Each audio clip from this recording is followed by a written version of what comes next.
Message നോക്കിയ സമയത്ത് friends ചോദിച്ചു നീ റിസൾട്ട് നോക്കിയോന്ന് ചോദിച്ചു. അമ്മ ഏത് റിസൾട്ട് എന്നായിരുന്നു എൻ്റെ ആദ്യത്തെ ക്വസ്റ്റ്യൻ. ഫ്രണ്ട്സ് എല്ലാവരും പറയണത് ഭയങ്കര പാടായിരുന്നു.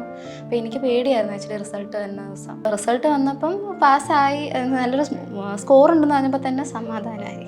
അത്രയും നേരത്തെ ടെൻഷനടിയൊക്കെ അപ്പം തീർന്നു അതവിടെ. പ്രിയങ്ക മാമും ഹരീഷ് സാറും കോളേജിൽ വന്ന് ക്ലാസ് എടുത്തായിരുന്നു. ഹാഫ് പേയ്മെൻറ്റ് ചലഞ്ചായിട്ട് വന്നത് ലെറ്റ്സ് അപ്ഡേറ്റ് അക്കാഡമി ആയിരുന്നു. കൗതുകമായിരുന്നു എന്താണ് ഇങ്ങനെ ഒരു അപ്രോച്ചായിട്ട് വന്നേക്കുന്നത് എന്നുള്ളത്.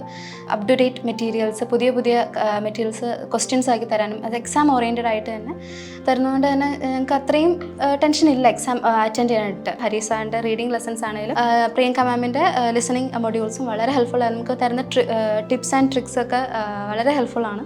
ലെറ്റ്സ് അപ്ഡേറ്റിനോടും എല്ലാ ട്രെയിനേഴ്സിനോടും പിന്നെ Harish sir and Priyanka ma'am especially രണ്ടുപേരോടും വളരെ താങ്ക്ഫുൾ ആണ്. And thank you every one.